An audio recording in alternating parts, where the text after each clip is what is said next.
Hi guys, my name is Kirsty and welcome back to Upside Down Books. Today we're going to be looking at my June wrap-up. So in June, I set myself a really cool TBR to get through my TBR jar, and I will link that video up above so you can go and watch that in a card and know what it was that I was trying to get around to reading in June. I'm just going to dive right in and say I failed. I did not read everything that I had planned to read, and I don't think we're that surprised, are we? No. And if you've seen my July TBR, you'll know that I have rethought, reconsidered, taken a step back and reimagined how I can do this TBR to try and encourage success and not failure in the future. As predicted though, I did not touch a book for the first 2 weeks of June because I was going through final assessments for uni. I was very busy. So I finished my first book on the 10th of June. It's not quite 2 weeks in, but that's more or less when I was done. So I only read 4 books throughout the month. I read some really great books, but considering I did the majority of my reading, I like to think it's pretty much the last 2 weeks of June, even though it's like bordering 3 weeks. We're going to say the last 2 weeks.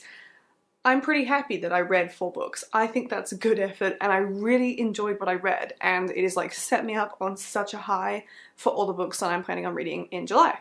That rhymed. So let's get on to the wrap up and discuss what I read. So the first book that I finished was the audiobook that I had been reading for quite a while, and that was The Testaments by Margaret Atwood.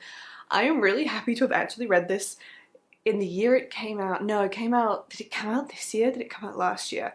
Within like a year of its release in any case. I feel like I'm on the bandwagon. This is mostly coming out of an area of me knowing I still haven't read Go Set a Watchman by Harper Lee, and it like hangs over me, but that one's not quite as loved. So anyway, we're not talking about that one. We're talking about The Testaments. So The Testaments is sort of a sequel companion novel to The Handmaid's Tale. I would pretty much straight up say it's a sequel. I don't really know why there's any grey area over that. It's definitely not like picking straight up and finding out what happens to the main character in book 1. It's a whole nother story, but it is sequential, so it does follow on.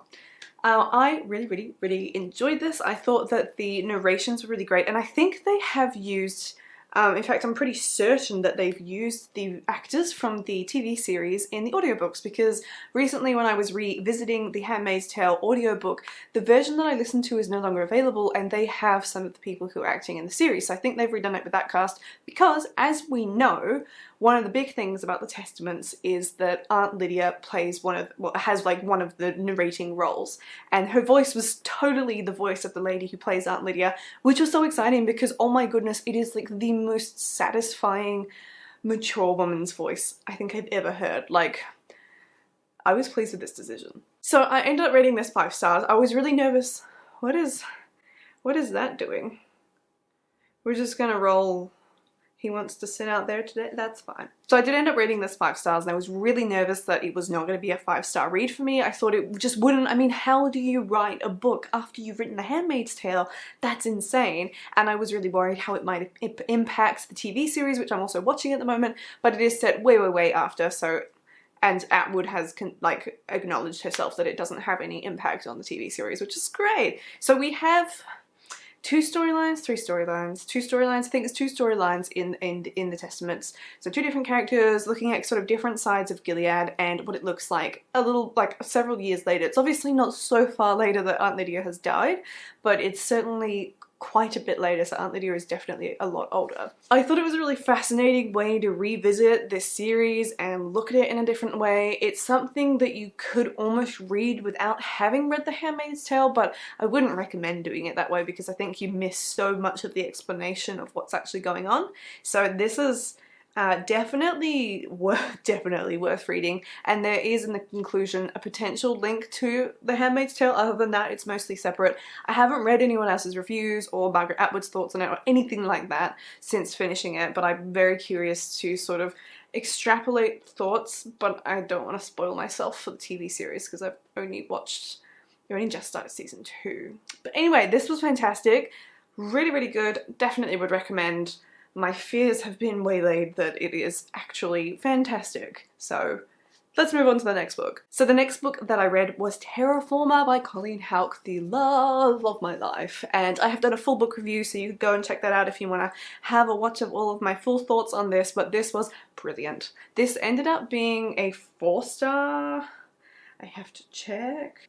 Yes, this ended up being a 4-star read for me. It was so close to being a 5-star, but I had a few niggly thoughts, which I explained in my review as to why this was only a 4-star. I say only because Colleen Houck, if we don't know, is my favourite author, so almost everything I read of hers ends up being a 5-star. My favourite thing about Colleen Houck is the settings that she chooses, the research that goes into the plot and like the world building, and the characters that she develops. Colleen Houck is literally the queen of relationships. I love it. I love all of her characters. There is a fantastic love triangle between Ren, Kashan, and Kelsey in Tiger's Curse.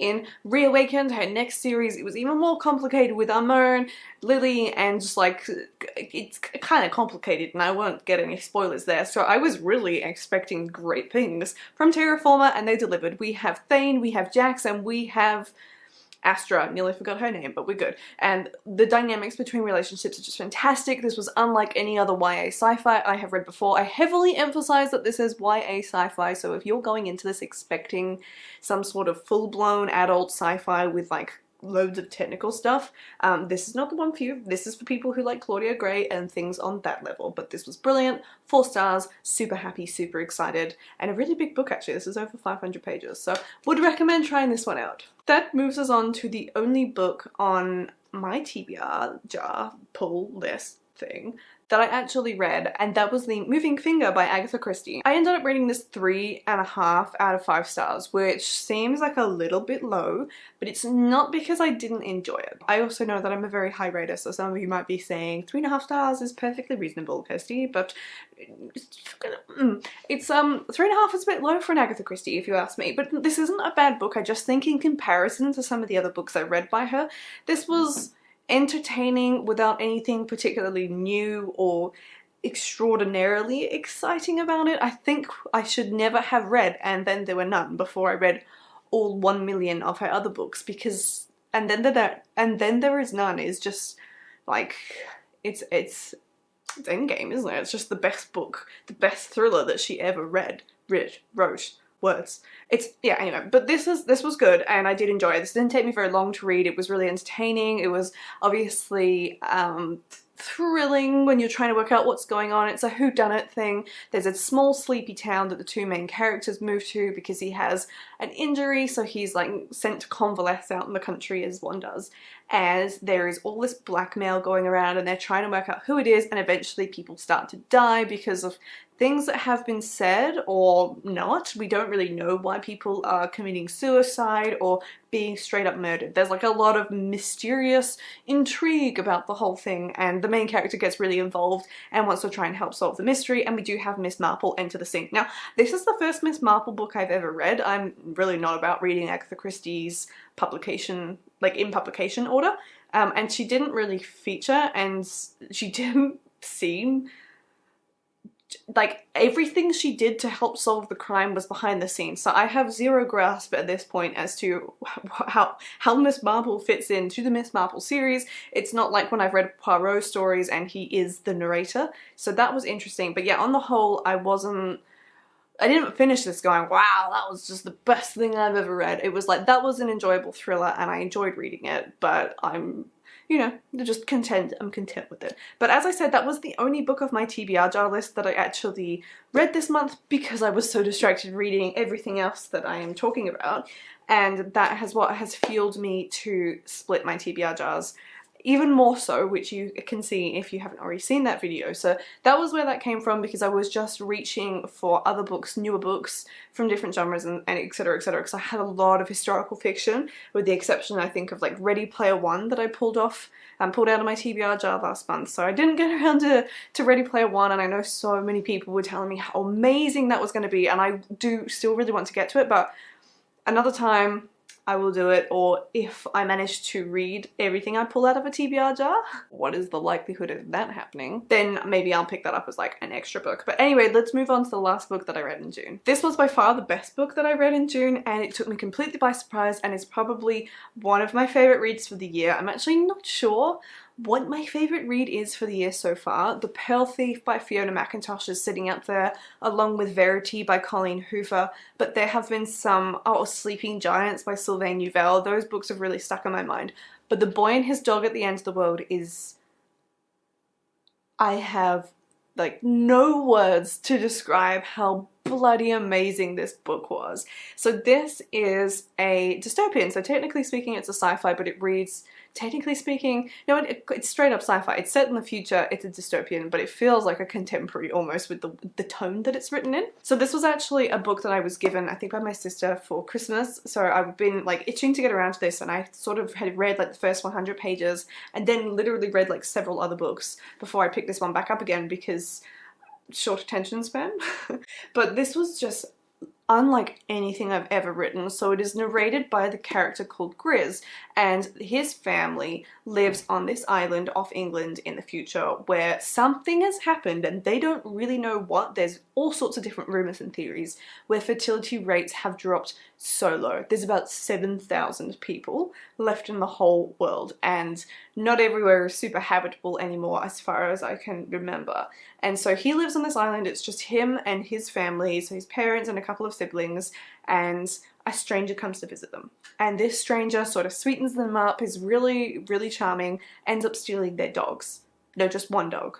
One dog. He ends up stealing one of the two dogs. And the whole story is Grizz taking the other dog with him and going on this crazy mission to try and follow this guy down and retrieve his other dog. And the things that we see along the way that it's written is just fascinating. This is one of these books that doesn't use quotation marks at all, which I know irks a lot of people, but I've never seen it so well done. This is told like a story. Grizz is in the current present day and he is retelling this story to you. So it's kind of like I said this and then she said this, and sure you could use quotation marks, but without using them, it's perfectly obvious who is speaking. There's no ambiguity where they're not using, like, they're not indicating who is speaking, so that's done fine, and it just gives it more of this narrative, like, storytelling vibe. The adventures that we go on, the ways that we slowly explore the world and what England is looking like in this post-apocalyptic sort of world, and the